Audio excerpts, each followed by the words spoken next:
30 with Tony, the best news, the bossest music, and the coolest classic hits, and the best president that ever lived. Let's rock. HMO Sabis. It's the trickster. Welcome to 30 with Tony. Don't you know I am the sexiest president that ever lived? There are only two genders and every woman loves me, so hit it, shake it.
Alante McCauley.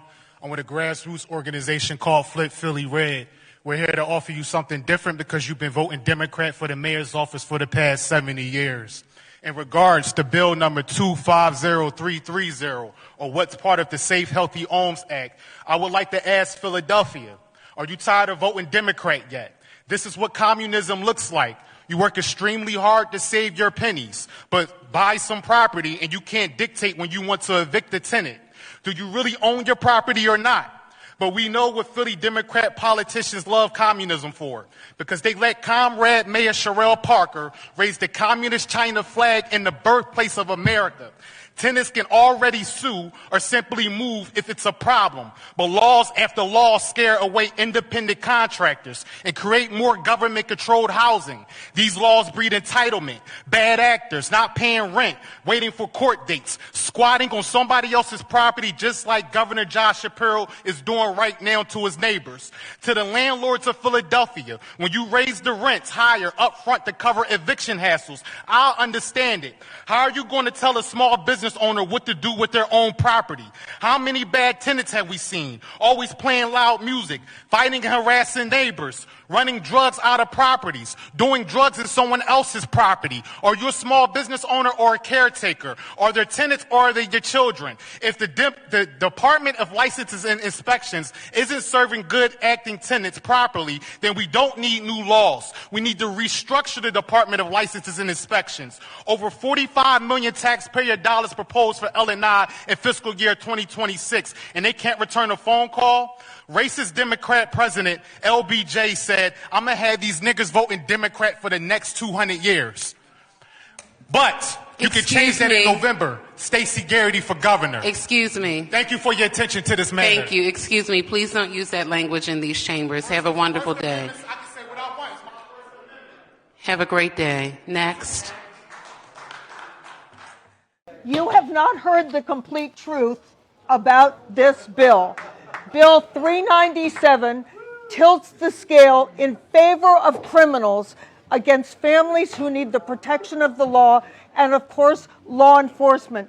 Take a look at pages 14 to 16, which show that, in fact, criminals cannot be apprehended, not just in churches or in hospitals, but in a long list of areas: parades, assemblies, food pantries, shelters, any state or municipal building. This law protects criminals at the expense of families. It tilts the scale entirely in favor of illegal immigrants who have serious criminal records or criminal charges pending against them. Shame on the Democrats who stood up there and posed this bill as a way to protect public safety. It endangers public safety. Thank you. Betsy McCoy, Greenwich resident. This bill is a sham. It will endanger our families and law enforcement. Well, hi, Keemosabis. It's Tony D'Angelo. It is Thursday, March 26th, 3 p.m. Eastern. Ada Domini in the year of our Lord. So happy to have you here for another edition of 30 with Tony. And I am so many things happening. You know, it's like it's like Ralph Cramden on The Honeymooners sitting with Ed Norton drunk, trying to drink wine, saying everything's going real fast. Well, everything's going real fast. Some things that I'd like to share. Thank you so much for last week and for this past Tuesday on the Lee Elsey Show. The video hits are enormous, and they're reaching new people, new friends, new fans. Welcome. So happy to have you here. Thank you to the music contributors. Thank you to the people who suggest things to me all the time. And just to my friends on Twitter and my friends at the station, I'm just so grateful for each and every one of you. And I am just, it's, again, everything's going real fast. I believe next week, at the way we're moving, this familiar set that you're seeing is not the set you're going to see. You're going to see the new set for National Talk Red Media, and that's going to be up. And I think that's going to be the universal set for just about everything for the Rumble videos on the Lee Elsey Show. And that's where you see me Tuesdays or hear me 7 a.m. Eastern, 94.9 News and Stimulating Talk. And you'll see that for the 30 with Tony, because this is going to be simulcast, maybe not at the exact time on Talk Red Media. And here, we're going to do the same old thing as we've always done, but the set's going to be different because It's too difficult for me to change sets around. So welcome, welcome. Anyway, let's get started with the business of the day. I hope you paid careful attention to the two videos that I showed you on the way in to where I am sitting. The first one is a gentleman. He is a young man in Philadelphia. His last name is McCauley. And this was a man addressing the Philadelphia City Council. Philadelphia is a city I love. There'd be no me if it wasn't for Philadelphia, the Philadelphia Institute. Just great times as a younger person. And it's so sad to see what it's become. It's really kind of like a Hartford and New Haven on steroids. It's just pitiful. But basically, this young man told it exactly like it is in so many respects. He told the city council what the rental laws were going to do. He mentioned the C word, communism, and he also mentioned the 36th president of the United States, Lyndon Baines Johnson, who basically was a fanatical racist, the author of the Civil Rights Act. And basically what he did is Lyndon Johnson went to the Solid South and said, if you give them this money, I will have the N-word, if you want me to be politically correct, not the word he used, voting for you forever. And this is sadly what's happened. And over the course of 60 years, it's just been a destruction to our cities. But notice how he addressed the issue. He went right at it. He hit it in no uncertain terms. Actually, there was no politeness. There was no respect. Now, when I say, basically, you've got to fight your legislator, in many cases you do. Again, I do not mean physically fight. You do not repeat, do not lay hands on these people, even though you may feel like it, even though in some cases, and a number of cases, and a number of increasing cases, they may deserve it. You do not lay hands on these people. But basically, this man was bringing the fight to where it needs to be, and just then calling it exactly like it is.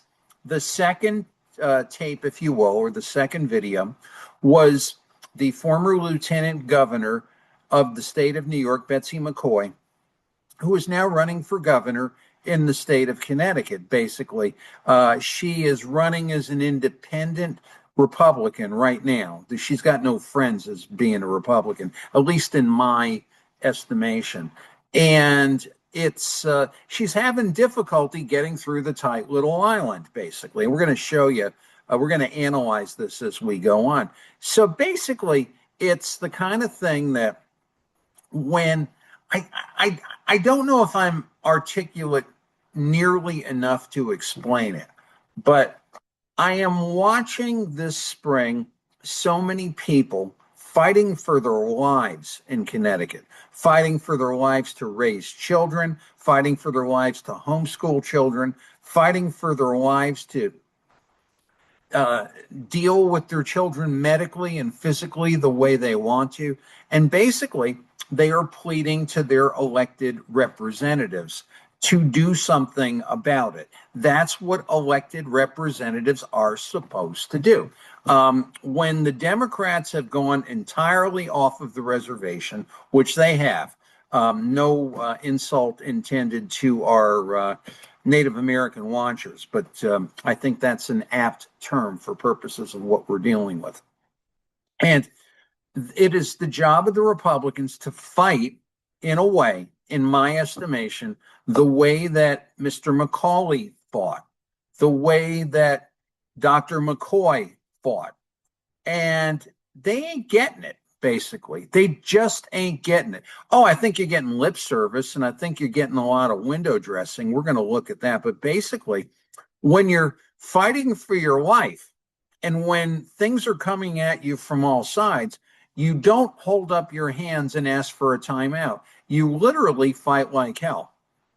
I know I've had to do this a number of times. I've had to do this a number of times this year. It ain't getting better. It's getting worse. And it's the kind of thing where and I hear so many Republicans saying, well, we can only do so much because we're outnumbered. Well, are you the kind of person that would sit there with a machine gun with 500 people approaching and say, well, you're going to capture or kill me anyway, so I don't think I'm going to shoot you?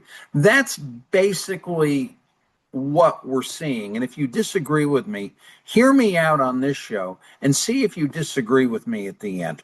But anyway, and I am, shall I say, encouraged and enthusiastic for the type of enthusiasm that I'm seeing and the type of fighting for the cause for Mr. McCauley in Philadelphia and Dr. McCoy here. But what's exactly going on? I mean, in other words, if you're losing and if you're losing badly and there's nothing that you see that's basically bringing you out of the hole. I mean, me, myself, and I look and say, well, why am I in the hole and what do I need to do to get out of the hole? And I think the inside out of that is if you're so badly beaten where you're not getting anywhere, what do you have to lose to do the right thing? Now, I think a lot of these characters have things to lose. They don't, they like the deals, they like the parties, they like the things they're involved with. In the case of the chairman of the Republican Party, Ben Proto, he is a property attorney and he's involved in some of these property deals. That's how his bread gets buttered. So it's like, there's these things happening all over the place. I'm not interested in that sensibility if I'm fighting for my life with my kid, if I'm fighting for my life, fighting for my right to rent my property so I can pay my bills, fighting for my life so I can have running, I can have running the type of systems I need, basically in a small business. I'm not hurting anybody. I'm not a burden on society. I want to be a burden to the establishment. I want to be a burden to politicians. I want to be a burden to phony politicians because they need to be burdened. They have not been burdened nearly enough in the 35 or so years that I have been paying attention, possibly, earlier than that. Actually, I think I was having, going back like 45 years ago, when Tom Serrani in Stamford, former mayor, was my district rep in Stamford. And we were both, we were friends and we were both Sacred Heart guys. And we talked a lot. And, Tom was a fine mayor and a great representative, and they screwed him. But all of that being as it is, the fact of the matter is where's the fight? And I think that's what I'm going to call this show. Where's the fight? So let's look at something here. Consider Mr. McCauley. I'm going to do screen share here if I can. If I can do this right. Consider Mr. McCauley's fight in Philadelphia and consider what we're seeing now in Connecticut. The communists, the bloodsuckers, the people that want you to work for them to exist. Here's a good picture of them. There's the poster child, Senator Martha Marks, want to have no fault evictions. So in other words, reading down this article, giving credit, Ginny Monk, Connecticut Mirror, February 2nd. You have to give a reason when you evict a renter. And let's just think about that for a second. You have a property. You have a property that's a two-family property. Maybe you don't want a two-family property, but you either need the two-family property or you want to sell that two-family property after busting your head open and buy a property that's more suited to your particular taste and or ambition level. Now, with that said as it is, you're on the hook. You're responsible to your tenant.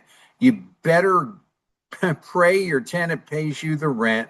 You pay the bills. You spend weekends taking care of the thing, and the communists want to tell you that you can't do that. You don't have that. That's not your property. You know, you didn't build that, said Barack Hussein Obama. But basically, the communists are saying they want to control your rental property and they want to tell you what to do. They ain't working for it, okay? They ain't doing nothing whatsoever to make your job easier. Now, you have a couple of these demo commie people. Antonio Felipe of Bridgeport, we need to figure out how to mitigate the homelessness issue. So how you mitigate the homelessness issue is you leave somebody in a rental that you busted your back for and busted your head open for, and you can't get rid of them. Ain't that great? Hey, we solve homelessness. How about that? Anyway, so we have a comment from Irene Haynes, East Haddam, saying she doesn't expect big bills. We might see some bills, but this session should be quieter. We found out that wasn't the case. So now we're looking at something called no-fault evictions in Connecticut. Think of Mr. McCauley in Philadelphia. A change in eviction laws proposed in Connecticut who live in larger apartments and in no-fault evictions, which occur at the end of the lease.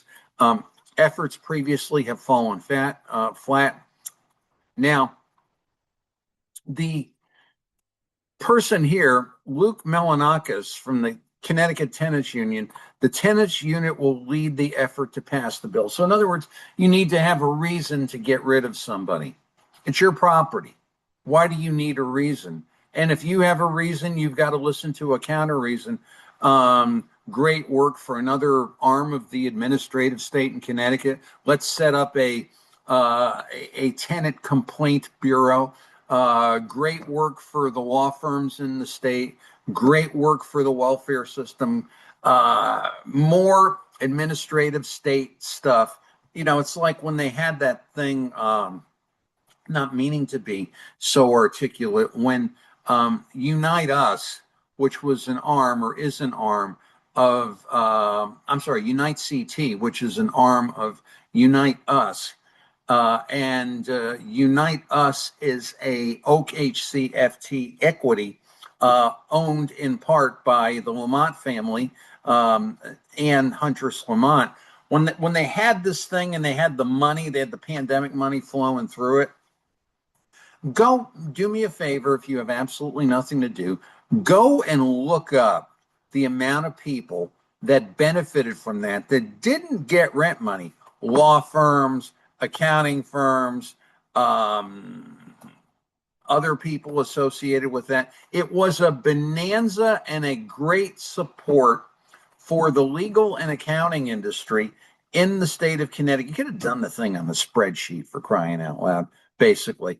And you completely distorted the rental market. Plus, you put in people's minds that you don't have to pay anything to live anymore. The state will take care of you. The biggest amount of scum-sucking nonsense and psychological reconditioning ever. Now these people want no-fault evictions. Now, Martha Marks, who probably should be ignored, this is a priority. I think it's super important that we get it passed. Martha Marks, I guess, has never, ever, ever owned a property.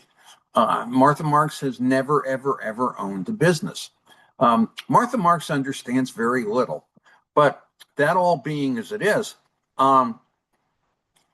the members of the Connecticut Apartment Association said they support legislation to build more housing. Why do we need more housing, basically? Because we need more housing because you're driving landlords out of the business by your communistical, boneheaded tactics. And basically, what I want you to focus on is what a horror something like this is. Because basically what you're saying is if you work for something, if you built something, if you've done something, we're going to do whatever we can in Connecticut to take it away from you. Now, notice the gentlemanly Marquis of Queensberry comments from those on the Republican side. Representative Tony Scott of Monroe says, one of the worst bills I've ever seen. Hey, Tony, did you call these people communists? Did you say to them what Mr. McCauley did? Why didn't you say that? Because isn't that what's happening? Why do we keep running from the obvious in the state? Why? Because we're going to look at that in a moment. We have that wants to manipulate you from the facts, okay? Now, here is a comment from Senator Sampson. It makes it harder for people to use their property the way they would choose to. No stuff, Sherlock. Why aren't you calling these people communists and property usurpers, Senator Sampson? Why do we keep separating Connecticut people, those people who are cutting their veins out right now with vaccines, those people that are cutting with homeschooling, with the Second Amendment? Why do we have to continue to fight like reasonable people when these intrepid but boneheaded communists are coming for your throat? Mr. McCauley gets that. The Republicans in the legislature do not. Now, Jason Rojas, fine example that he is, he'll set aside state money you're going to pay for to make zoning changes to allow more housing. Yeah, sure. Let's just increase the supply. There ain't no demand. People leaving the state, and they say, well, what about electric boat? You got all these people coming into electric boat. We talked about that in the Lee Elsey show. Well, number one, thank President Donald Trump and Secretary of War Pete Hegseth for that.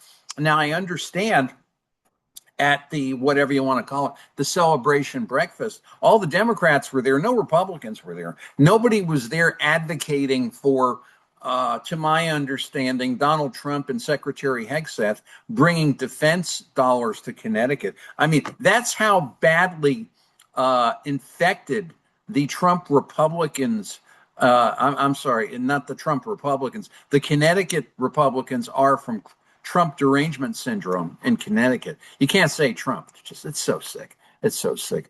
Eleni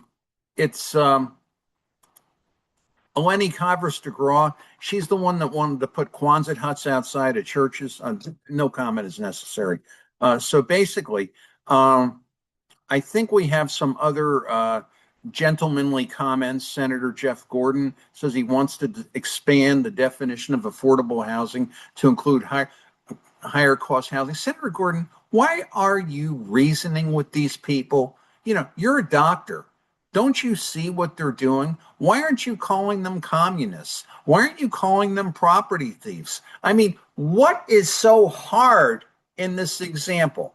And actually, I'm just trying to think where I want to go next. Maybe we will go here. The type of psychosis, I'm a little bit out of order here. I'm just going to move this over to here. And let's look at this. Our Attorney General, William Tong, refuses to believe. This is the kind of thing, when you're so involved in the state media, believing what they say nonsense. Personally, I think they need to be starved out. And I'm going to show you something in a second. I think they need to be ignored. I think you need to get your news in other places. We're not, quote unquote, in a civilized society anymore in Connecticut. We are literally in radio-free Europe. Don't believe me? Just hang out a little bit. But anyway, William Tong has said, Connecticut News Junkie, August 5th, 2025. He said it 50,000 times after. We are not a sanctuary state. We do not harbor illegals. Whoever said that, that is a lie. That is a lie, a concocted fiction of the Trump administration. I don't need to give you any more detail on that, but okay. If we are not a sanctuary state, Governor King, Ned Lamont the Unaccountable and Attorney General Tong, why aren't you chastising the Justin Ellikers and the Arunam Arlen Palins and the Michael Passeros of the world, saying we are sanctuary cities? Because if you have sanctuary cities in your state, you are a sanctuary state. Now, sanctuaries probably have not come into places like Wilton or Woodstock or I'm trying to think in the Northwest Hills like Litchfield, because it hasn't become an issue. But yes, folks, we are a sanctuary state, because you can't be part pregnant. You can't be part infected and say, oh, I'm not that. I'm not an alcoholic, but I've got to drink every 2 days to excess and fall down on the floor, but I'm not an alcoholic. Stop believing the nonsense. We are a sanctuary state. Okay, so that takes us to here, to Dr. Betsy McCoy. Now, I'm going to go here, and I pray I can do this right. Here's the video you saw on the way in. Notice our brave warrior, the Medal of Honor winner, Dick Blumenthal, is here.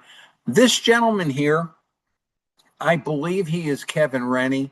No one has identified him conclusively as Kevin Rennie. It would seem to be Kevin Rennie just by appearance's sake, and that would be a place he would be. I'm not sure who this gentleman is here. This gentleman here needs no introduction. Now, this is a tape. You saw this tape on the way in, and this is a tape that has gotten probably, I would say, 100,000 views on X, and I don't know how many on Facebook and other sites. But basically, what has gone on here, let me just do this if I can. What has gone on here is I might keep it on the small screen. Oh, let me see. I'm going to be daring and see if I can do it on the big screen. I can do it over here. And certainly much more than the state-run media would get in terms of views and reading. But ostensibly, there was a press conference of that bill that Dr. McCoy had spoken about. And what had happened was the conference ended, and Dr. McCoy got up and started to shred the bill. There's also a later tape where Dr. McCoy, likes to be called Betsy, came out and said, where's my fellow Republicans? There's no Republicans in this room. And guess what? There's no Republicans in this room, albeit perhaps Mr. Rennie. Now notice Channel 3 is there, the Politburo Media is there, and Channel 30 is there. So as we go on, I'm just going to go to here just for a second. I'm going to swing it back because this is very important to me, actually, and let me go to here. I'm going to go back to the beginning. Now, we start this thing as we go. And what has taken place here is a major news event. A candidate for Republican governor, a primary candidate for Republican governor, a major player, a nationally known figure, a person of accomplishment, challenging the status quo, whether you agree with her or not, is making a statement. And see how the state-run media and the establishment treats what she's saying. And there's so many things here. This tape is so rich in so many things, but let's analyze it. Now, actually, I think I might have to, I guess, no, I can't. Okay, I'm going to have to go back to the smaller view because it's too important for me. Actually, let me just do that here. I'm going to close that. Now, notice what happens here. I'm going to stop this as we go. I'm just going to take the sound off here. And go back to the beginning. Now, the scrum is ended. The statement is made. The bill is about protecting all citizens. And I'm not going to run the audio because I don't want it to be garbled. You heard the audio on the way in. And what happens is Now there's Dr. McCoy, Betsy McCoy, demanding to be heard, and she's holding the bill. Now, this is quote unquote, let me just say this. I have never seen ever, going back all the way in my years, and believe me, I might have more years now than I like, to Thomas Meskill when he was the governor, when he handed me a letter of commendation when I was a senior in Ripplewam High School for our baseball team in Stamford, our world championship team in 1972.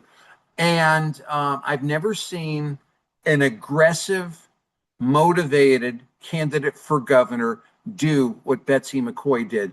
Can you imagine Bob Stefanowski doing this? Can you imagine holy moly Tom Foley doing this? I certainly can't.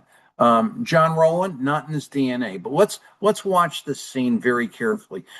One picture's worth 1,000 words. This is worth about 10,000 words.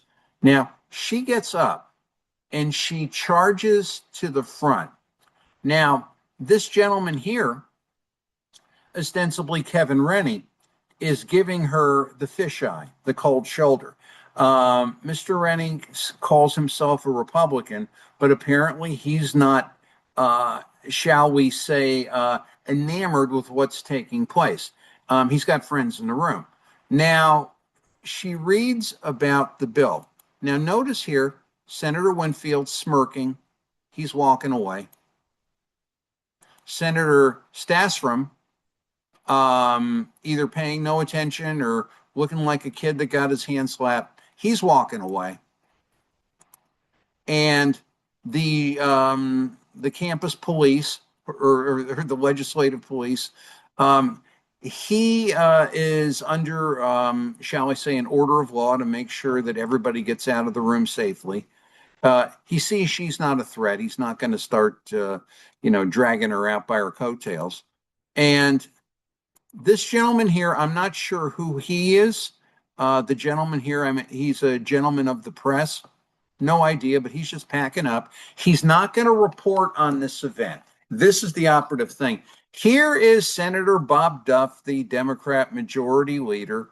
None of these guys are engaging Betsy McCoy toe to toe. None of them. They're running like scared rabbits.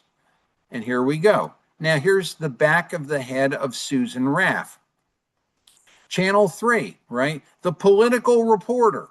I don't know the expression on her face, but obviously she ain't going to tell you about what's happening. And she turns her head like she's seen something horrible, like something is repulsing her. Now, we've looked at Susan before on this show, Susan Raff and Lieutenant Governor Susan Bysiewicz out voting. The two Susans were voting, and there's a picture, and we've talked about it on this show. It's the fun stuff, it's their government. They only let you play in it when they feel like. Here is Attorney General Tong. He's running out, smirking, saying hello, totally ignoring her. And this gentleman here is sending a message. And I don't know who this gentleman is here in the shirt. I imagine he works for the state. And Dr. McCoy is lecturing what's on this bill that nobody covered, that no Republican covered, that no one in the press here decided to pay attention to. They don't want you to have the information. And we have other people walking out. The ostensible Mr. Rennie is walking out. And there's our warrior, Senator Blumenthal, putting his head down and walking out. Martin Looney,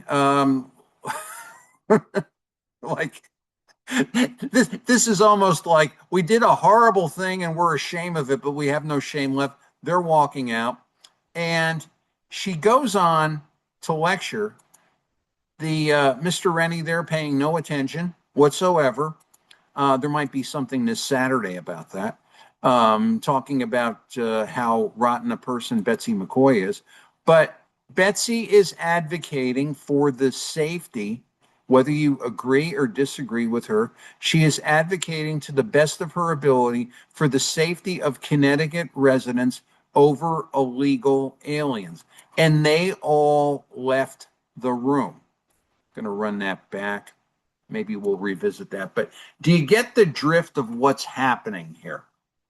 They don't want you to have the information to where you could be so angry like Mr. McCauley was in Philadelphia and like fight.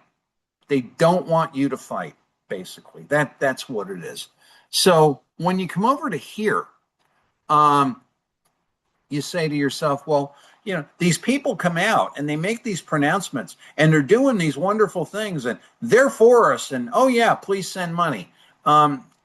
Let's look at, quote unquote, what I like to call a tight little island. Now, tight little island is like where people like to play within themselves, like these guys here are playing, and they don't want to let anyone else in the game.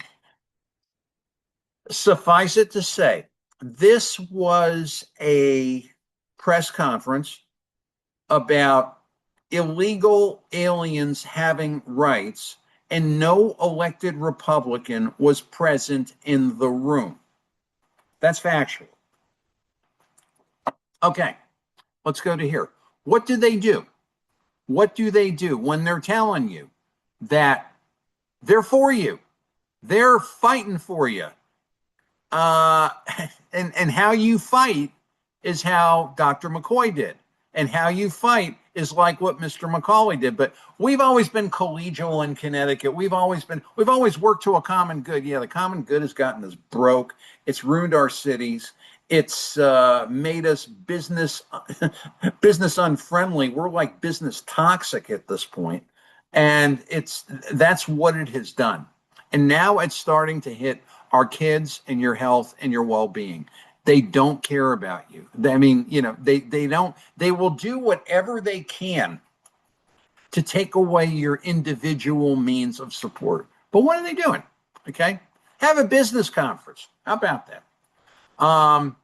And here's your bipartisan panel: Vincent Candelora, Stephen Harding, Martin Looney, and Matt Ritter. Now, to those of you dear, valuable, and precious people who are fighting that vaccine bill, that awful, terrible, rights-destroying vaccine bill, tooth and nail, you would not be seen dead in a room with this person here and this person here, Looney and Ritter.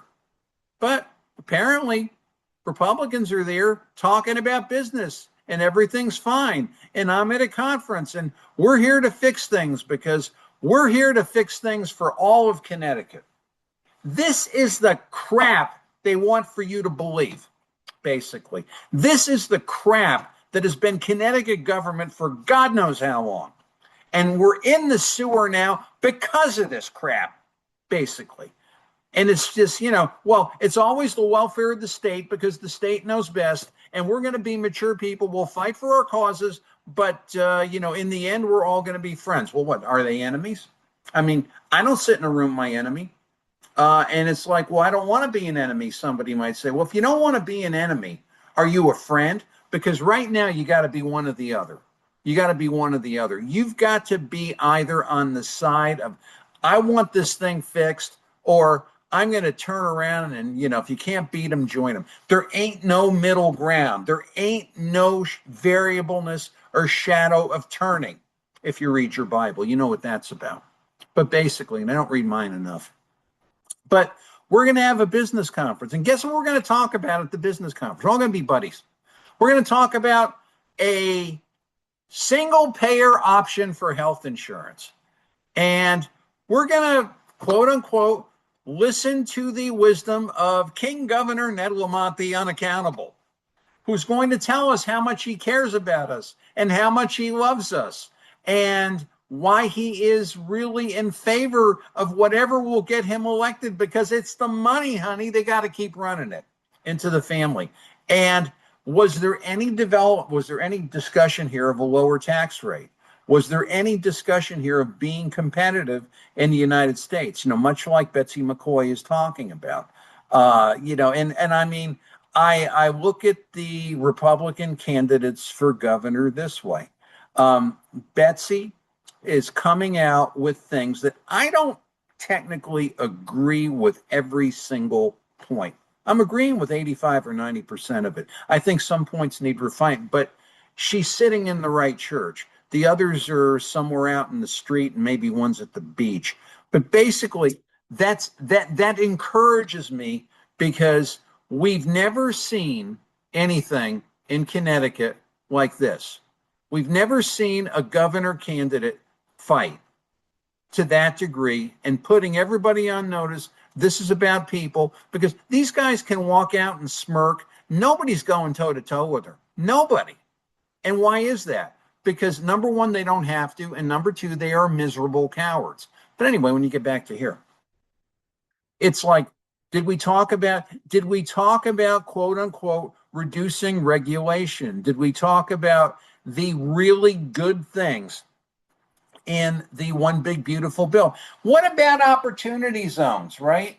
There are incredible opportunities under the One Big, I'm sorry to give credit to this article, the Hartford Business Journal, David Krashevsky, and this is March 18, 2026.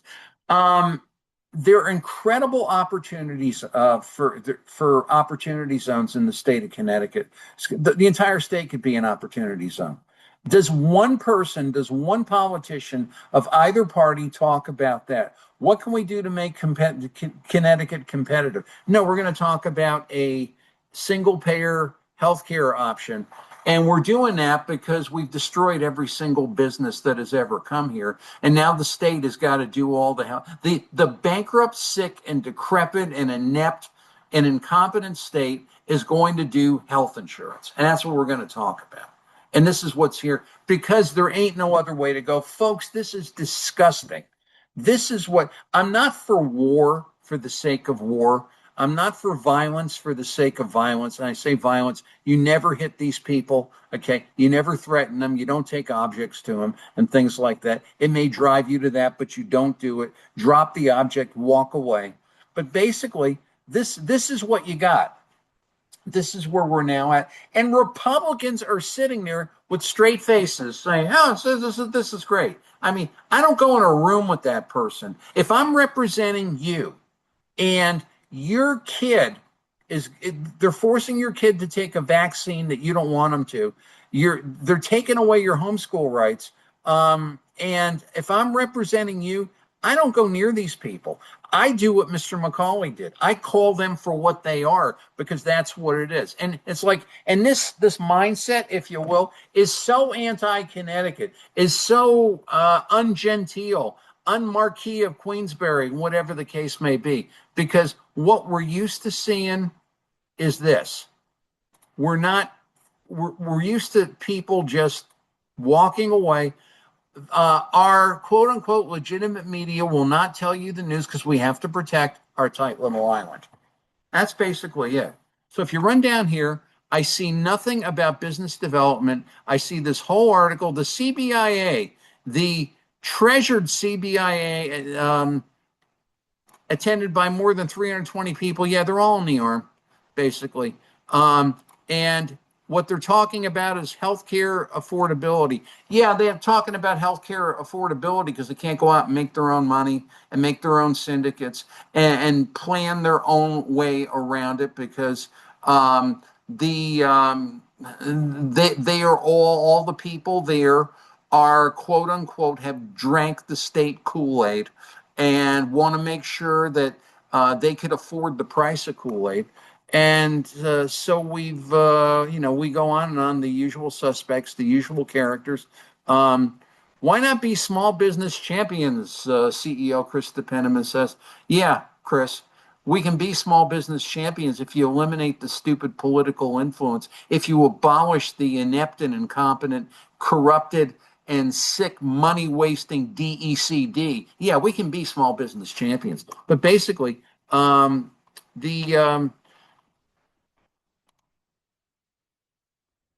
we go on, and they talk about the public option, and another year, we're going to rape and wreck the state entirely. But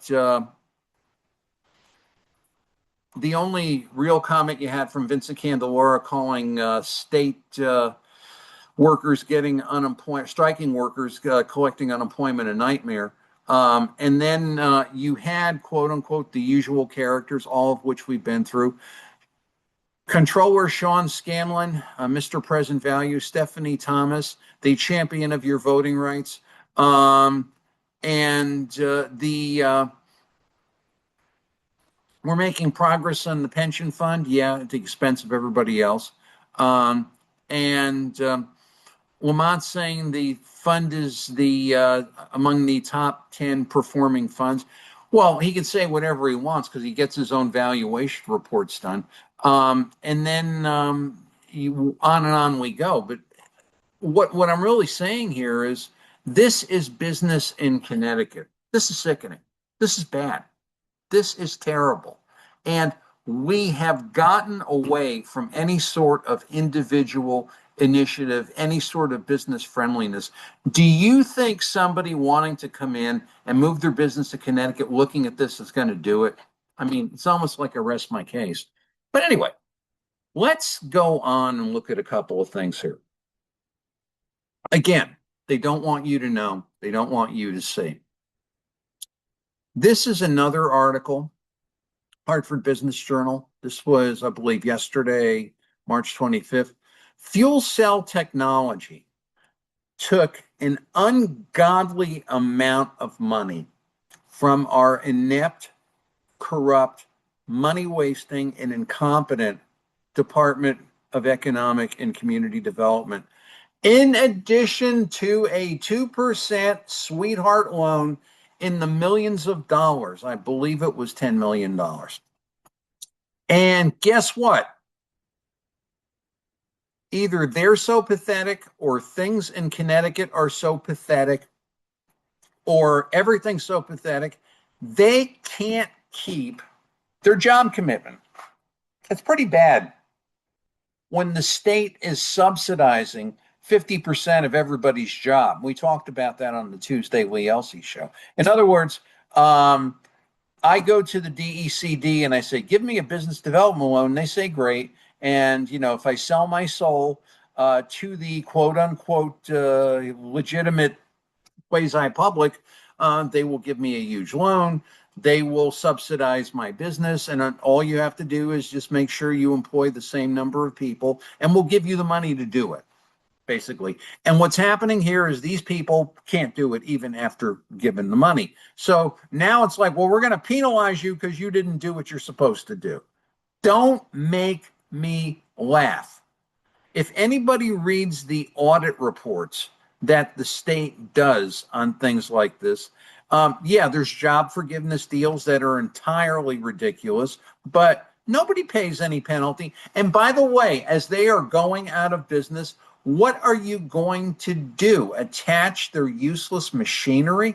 I mean, this is your tax dollars, folks. And I mean, I say to every single governor candidate, if you think I am partial to Betsy McCoy, I am excited about a lot of things she's doing, but I say it to her. I say it right to her. I say it to Fazio. I say it to Stewart. Lamont's a lost cause. What will you do about the Department of Economic and Community Development? Will you stop this money-wasting sieve?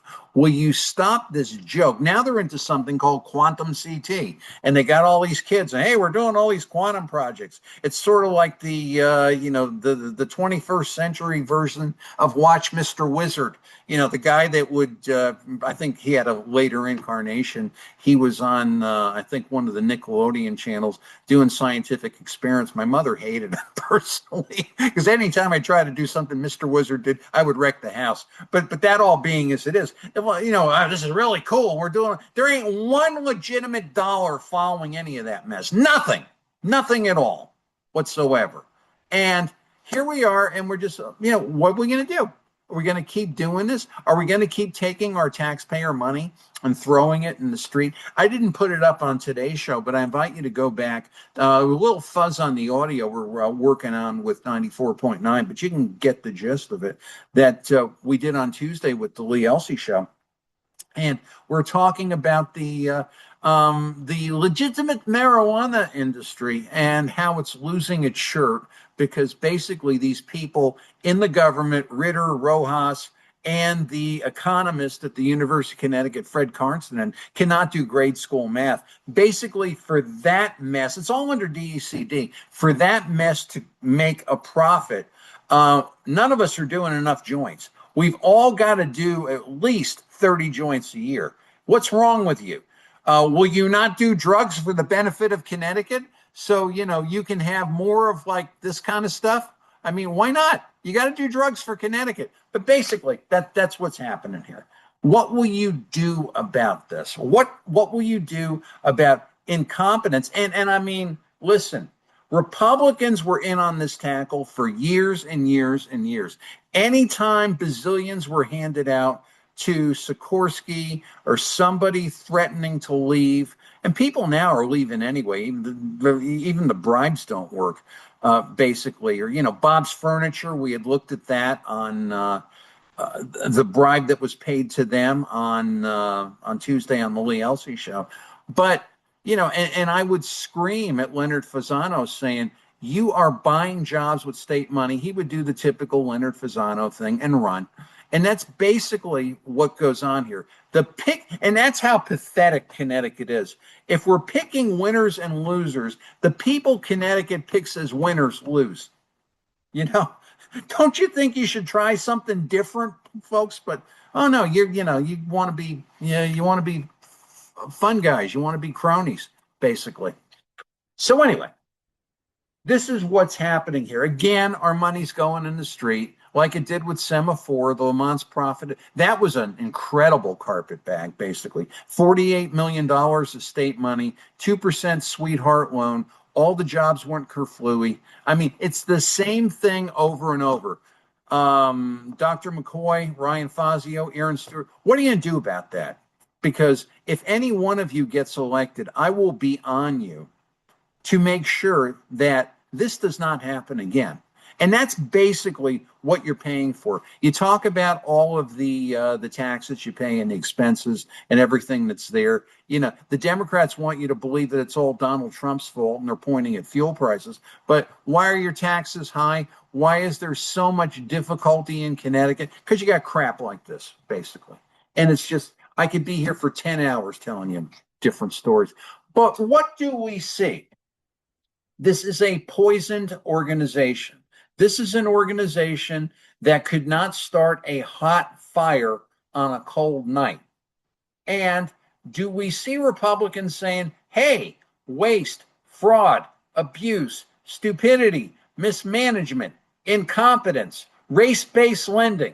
As somebody was pointing out to me after Tuesday's segment, it's a lot easier to get something out of the state if you're a person of color, as opposed to if you are a person that might look like me, even though, I tan pretty good in the summer, but it's that olive oil blood I got. But that being as it is, we have, again, if you don't agree with me about this, well, maybe you want to look at this. Again, it's our treasured CBIA, and our treasured CBIA is behind something talking about small business AI support, and it's bipartisan.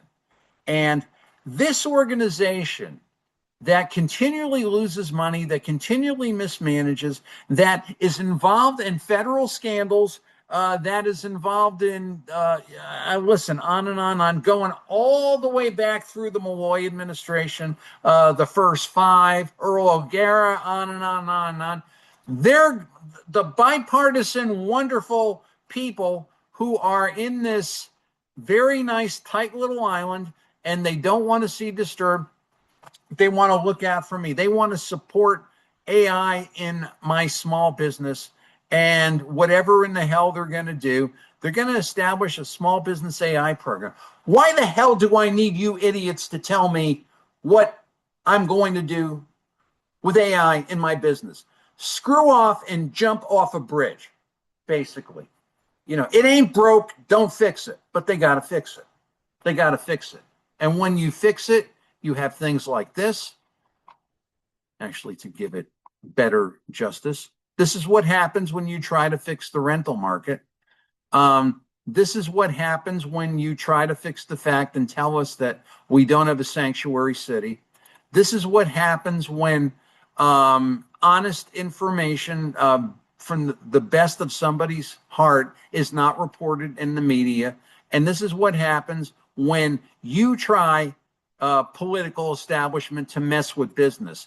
And this is what happens when you, quote unquote, try to pick winners over losers and you got losers. So basically, you want, I would think, okay, now I am not a parent of small children, but, I am with you in what you believe. And I'm sure if you can relate to me for a moment, these people are the enemy.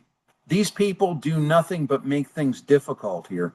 These people do nothing but enrich themselves at my expense. Things that used to take 15 minutes take 2 hours to deal with the inept and idiotic Connecticut administrative state. But I would like for my representative to say, hey, Tony, yeah, we really do have to, either get rid of or dilute or change the Department of Economic and Community Development, because I feel as passionately about that as you might about your kid being shot with some substance that you don't agree with. So basically, we want to have a comprehensive plan and business program, thoughtful design, stakeholder and safety precautions, and strategic implementation before launching a full-scale initiative. Stay the hell out of my business, people. Stay the hell out of my business. And if you start on that, I'm going to be on you like white on rice. It will be no holds barred. If you think I'm being easy right now, believe me. You have no idea what you're doing. You've wrecked business in this state, and this is what you're doing. So if you want to see, it's transforming industries from manufacturing, logistics to healthcare. Yeah, leave it to manufacturing, leave it to logistics, leave it to healthcare. Stay the hell out of it, basically. You have no idea what you're doing. Face real barriers to adoption. Well, listen, it's what's called survival of the fittest. Those who do, do. Those who don't do, don't do. Many people say those that can't do, teach. Those that can't teach, teach teachers. It's the old axiom. Not true, not true. There are great teachers out there. But basically, if you look at the policy solutions, maybe we'll talk about this on the Lee Elsey show. I got to look at that. I'm not going to take the show time today. But basically, if you want to see the people who are quote unquote are going to tell you, small business person, and tell me as to what we need to do for purposes of our small business, these are the legislators who are using a poisoned organization to tell you what you need to do. And they're here on this page. There's Republicans. There's Chris Anaskovich, Jason Bushbaum, Jane Garibay, Joan Hartley, Sarah Kitt, a lot of really interesting comments about Sarah Kitt in the Wicked Wednesday. Henry Martin, Steve. There's as many Republicans on this thing as Democrats, and there's Senator Summers, Heather Summers, and Kurt Vail, basically.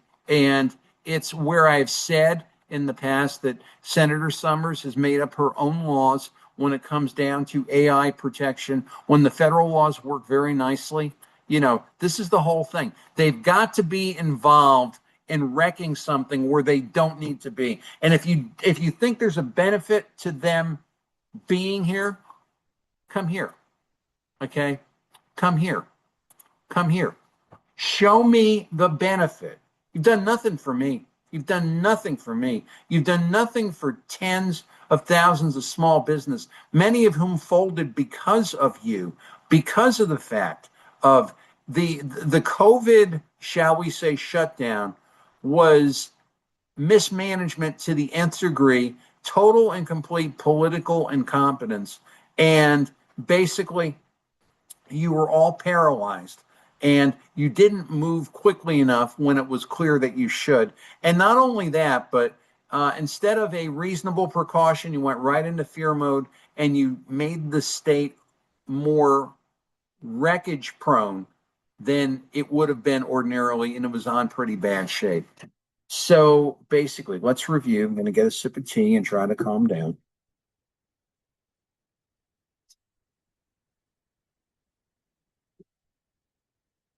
This is where you're at right now.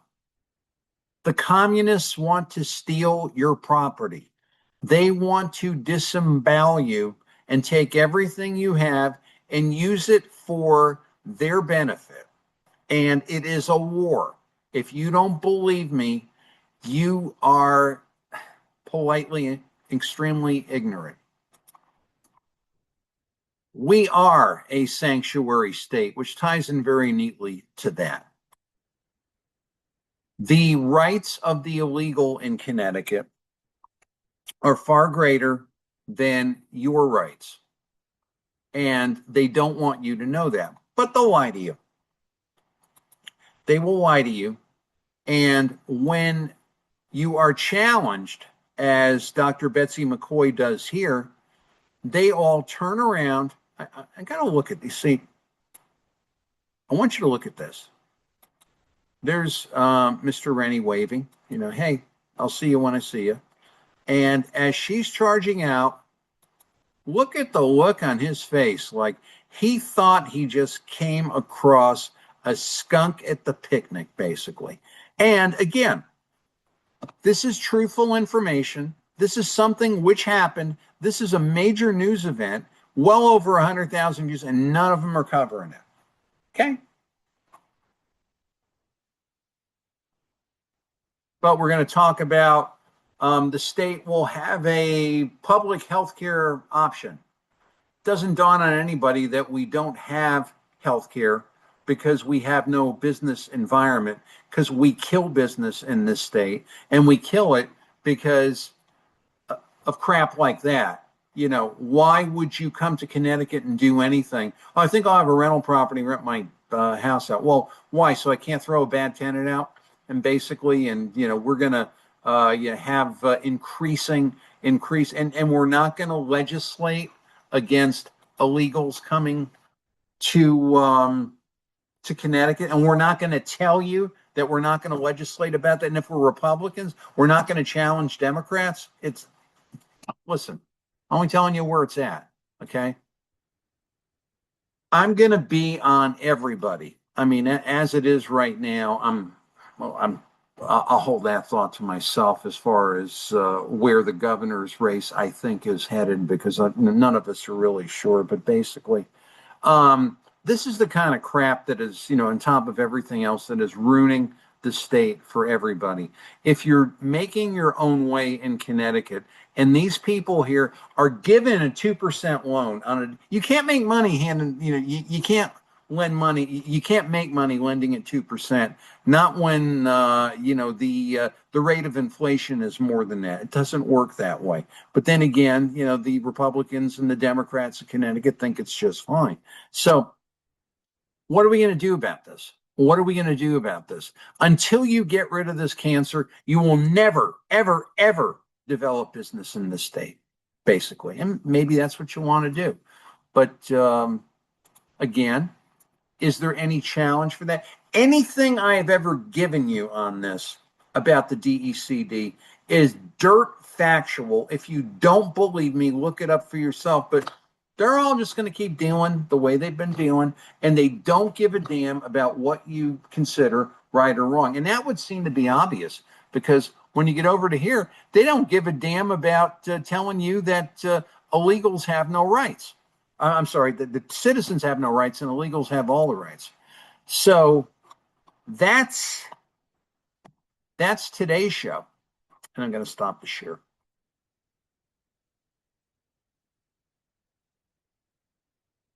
doing my best here to tell you the truth. And I've shown you. I've shown you exactly what's here.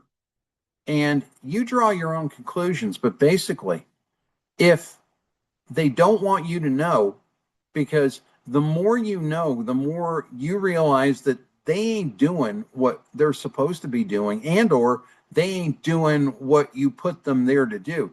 Obviously, the media is protecting the political system.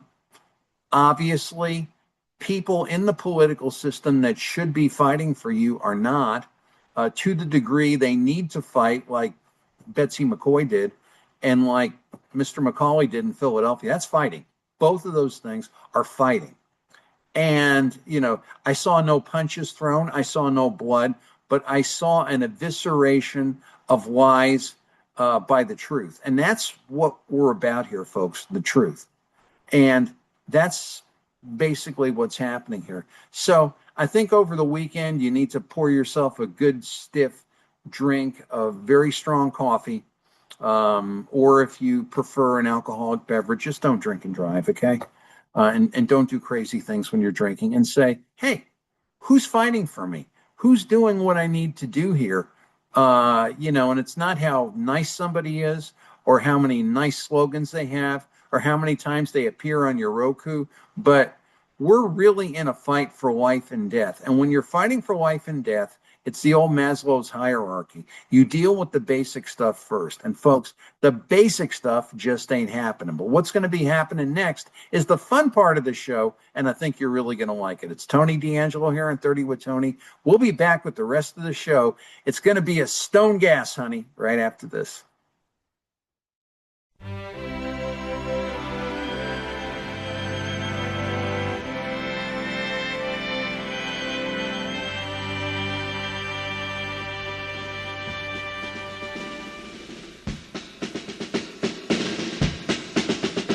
Oh Lord, please may I talk with you.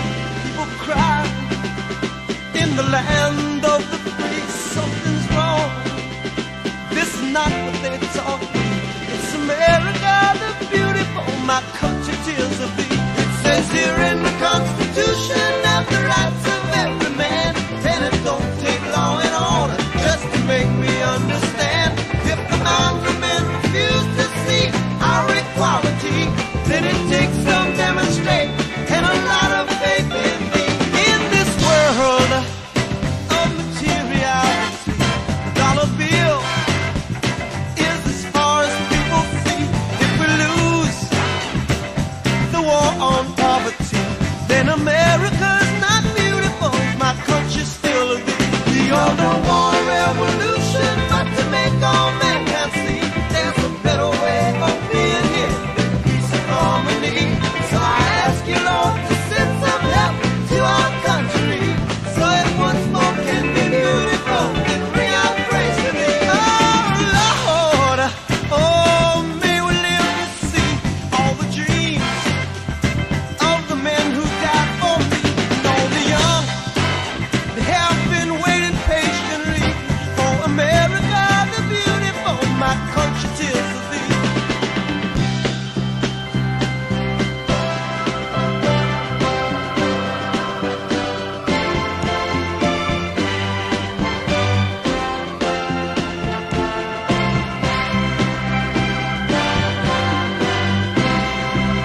A holy man was hoping that you reap exactly what you sow.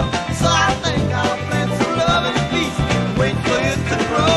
In the meantime, I can help someone who's fallen to his knees. Got to make all men your brother if you want the whole world free. Oh Lord, forgive those who don't see. They don't know how our world's supposed to be. Peace and love and a life of liberty in America the beautiful, my country is of thee.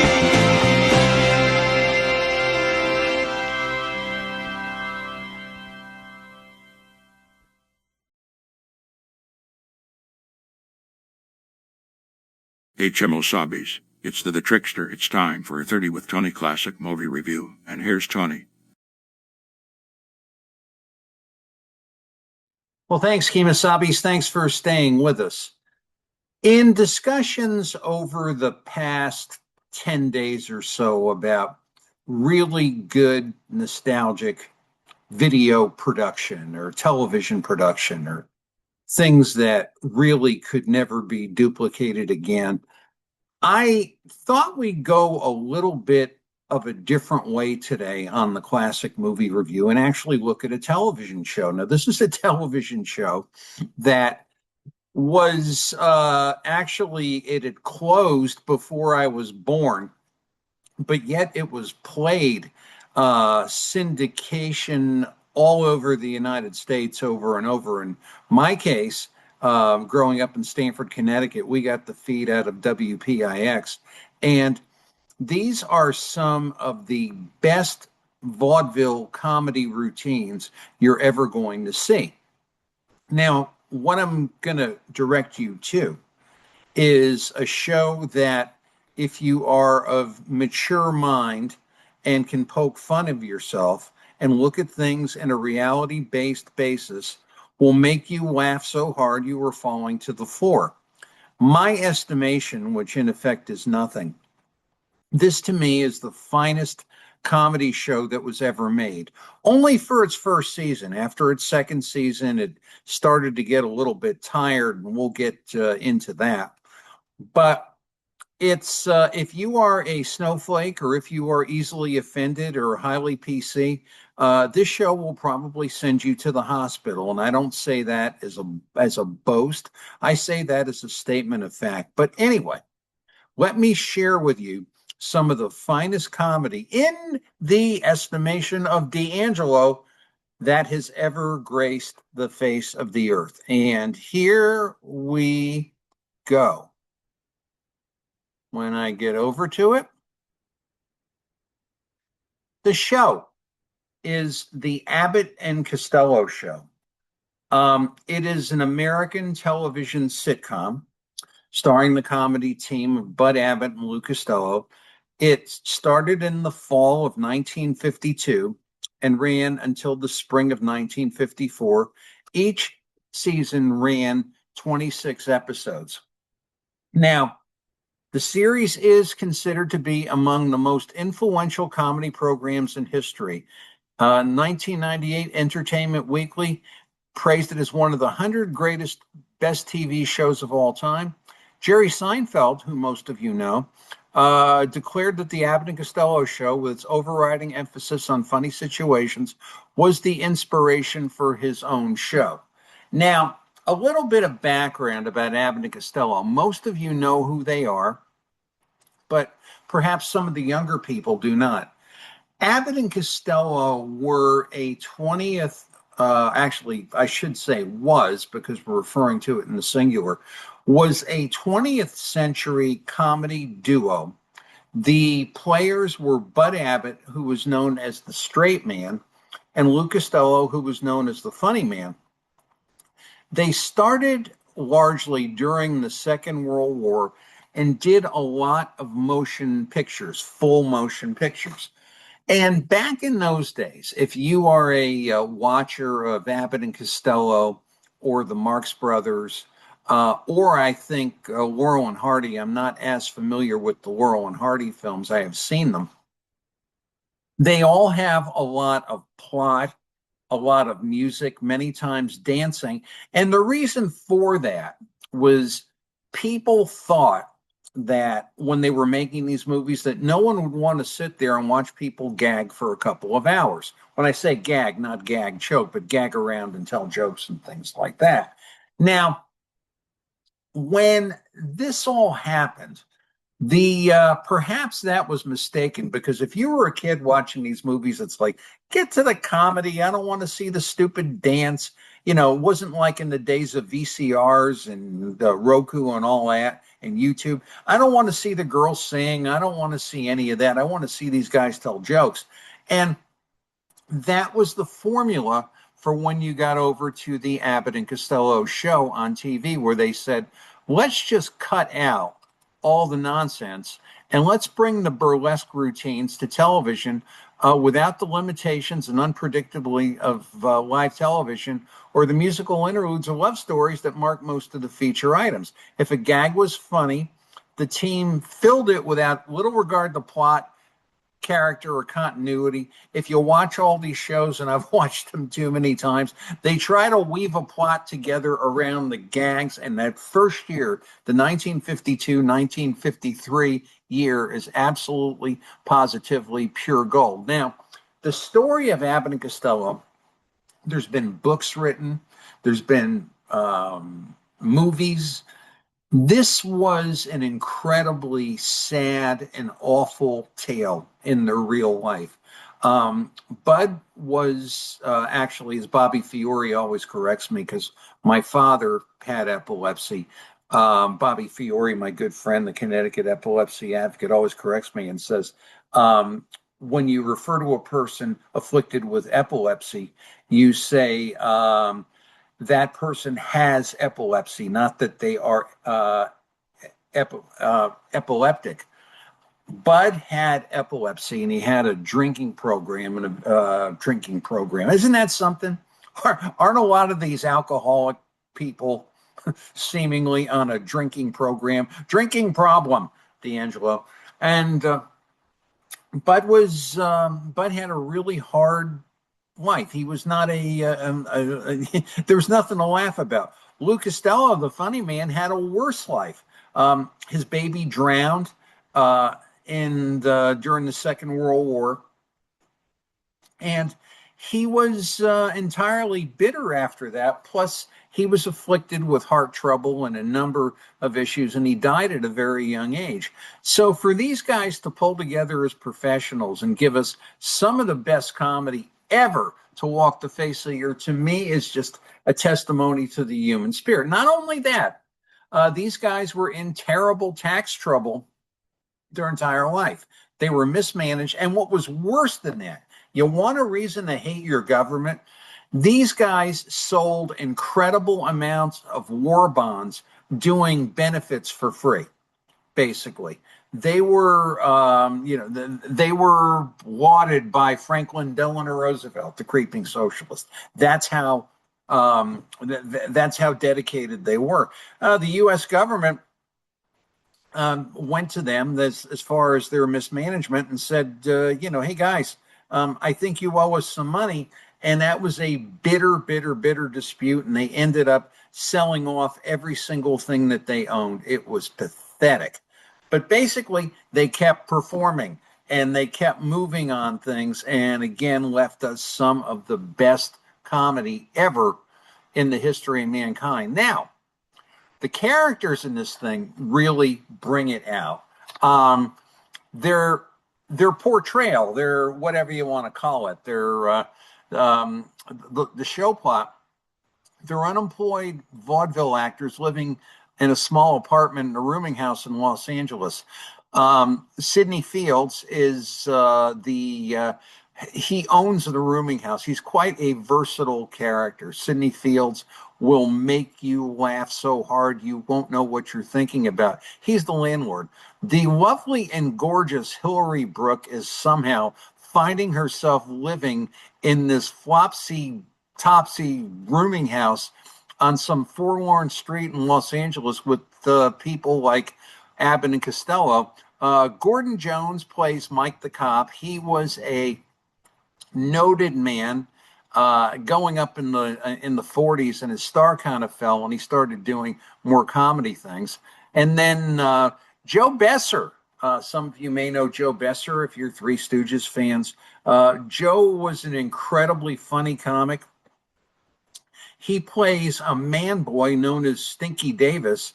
He dresses in a little Lord Fauntleroy suit.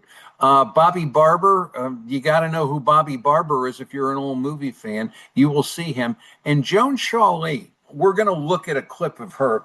Probably one of the most historically underrated funny women in the history of entertainment. Now, there is a chimpanzee named Bingo, and we're going to look at Bingo in our classic clip. But basically, these guys are living in a rooming house in Los Angeles, and they have a pet that's a chimpanzee. And what I'm going to show you is just a smattering of all the great hysterical comedy in that first year. But I'm going to show you the episode or the clip where Bud Abbott and Lou Costello go and try to get a pet license for Bingo. Now, again, this show, I want you to take some time to see it. It's all over Internet Archive, YouTube, wherever you want to go. It is the Abbott and Costello Show, filmed between 1952 and 1954. The 52-53 season is by far the best, and the main players are Bud Abbott, Lou Costello, Hillary Brooke, Gordon Jones, Sidney Fields. Joe Kirk is important. Joe Kirk plays a character who's actually Lou Costello's brother-in-law, Mr. Bachikaloop, who finds himself in all these different occupations. He's either owning a restaurant or doing tinkering or pushing a food cart. I mean, it is such a ethnic stereotypical, perhaps slur on Italian Americans. It drives me to the floor, frankly. And Joe Besser. So without further ado, I'm going to send you to your television set and watch a clip of Abbott and Costello as they try to get a license for Bingo the Chimp. It stars Bud Abbott, Lou Costello, and the historically underrated Joan Shawley. Let's watch. See, that's what I'm telling you. Now, go down and get a license for that out. Go on, get a license.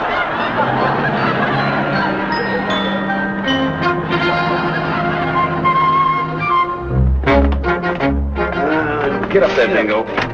Lou, you wouldn't get the license. Oh, Huh? You wouldn't get the license. I'll sit here with Bingo. I gotta go get the license. Yeah, now be nice. Be nice. Come on. That's the way, Bingo. How do you do? Where's the clerk? I'm the clerk. Well, when he gets in, will you tell him I'm here? I'm out in the corridor. You don't understand. I'm the clerk. Oh, sure. Hello, lady clerk. Ah, how do you do? I would like to get the license. Fine. What's your name? Lou Costello. See? And what's the other party's name? Bingo. Bingo. Oh, that's sort of a nickname. Oh, yeah. Well, we'll get that. They call me Luigi. You know, like the Italian people. Say, hello, Luigi. How you do? It's a nickname. Where is the other party? Out in the corridor with my partner, Bud Abbott. I think right now swinging on a chandelier. Swing on the chandelier. Why, that chandelier is 12 feet high. Yeah. Bingo will make it. Oh, sort of the athletic type, I'm crazy about the athletic type. Really crazy about the athletic type. You think that's bad? You ought to see Bingo around the kitchen. Oh, she cooks well. No. Just throws everything all over the joint. Every morning for breakfast. That's when Bingo really throws everything. Having breakfast. Eats watermelon. Watermelon? For breakfast? For breakfast? Sloppy, too. With the pits. All the pits. Like this. And then the whole face gets sloppy. I gotta pin the ears back with a clothespin. Doesn't exactly sound like the dainty type. Dainty? Of course not. Not Bingo dainty. When I come in the room, every time I come in the room, Bingo grabs my hand and kisses my hand. Oh, well, you kind of had that confused. You should kiss her hand. Me? Kiss Bingo's hand? Mm-hmm. Oh, no. No. Too much hair on the hand. Got hair on it? Got nails that long. Oriental? No, she Belgium Congo-ish or something. And another thing. Once a week, I got to get Bingo 50 pounds of bananas. 50 pounds? Please, huh? 50 pounds of bananas with a little on the side of popcorn. Well, Chase, like this. How old are you? I'm old enough. I see. And how old is the other party? Bingo's 6. 6 years old? This is for the police department. Wait a minute. Hello? Don't call the police. The police made me come here to get the license. I'm telling you everything about Bingo. I still didn't tell you the one big thing. And I don't know whether I even should tell it to you or not. It's a secret. I see. You know what? What? Don't say that. What? Bingo's got a tail. That big. But Bingo's got a tail? That's all right. We keep it covered. We keep it covered. Look, I'm terribly sorry. I try to be nice. People come in here, they got stories and everything, but I will have to see the mother and father of the second party. I'm very sorry, miss, but I can't get the mother and father now because the mother's traveling with a circus and making pretty good money, I understand. I think it's about time the mother sent some money back to Bingo so we could have something to live on.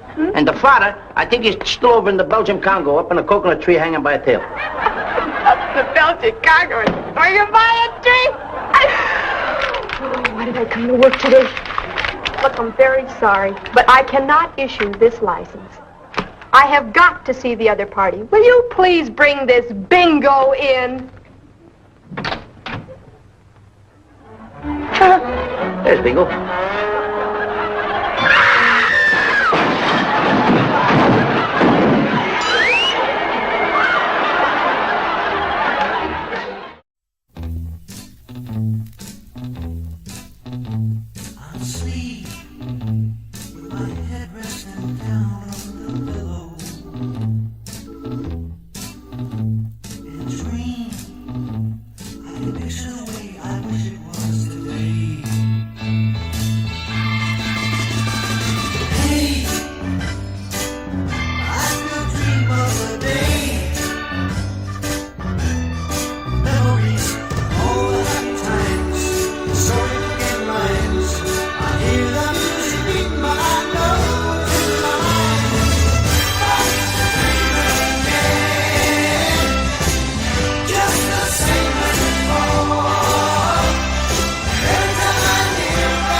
Dirty with Tony Thursdays, 3 Eastern on Twitter. Well, thanks, Kemosabe's. Thanks for staying with us, and hope you enjoyed the show, the classic clip, and the music. Anyway, we'll keep you posted on Talk Red Media. We're working on our set as we speak. I can't be any more excited than I already am, but I got to leave you with a joke. I bought a car, and I had to drive around with the car, but I was looking to hang the car up when I walked into a building. Why? Because the car is a Mustang. Oh, man, glad you're here. Tony D'Angelo here on 30 with Tony. Thanks, Kemosabe's. Thanks for staying with us. See me, Lee Elsie Show, 7 a.m. Tuesdays, 94.9. News and stimulating talk, Talk Red Media, and here on 30 with Tony, Thursdays, 3, Twitter, and YouTube. God bless you. Have a great weekend. Thank you.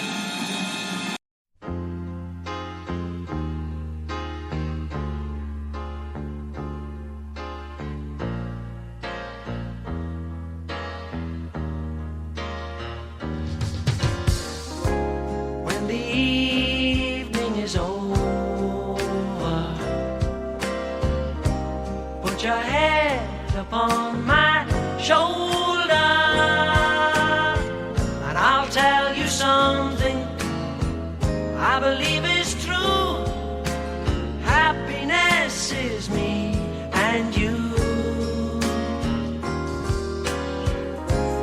In a world so distorted, where the worst is best reported,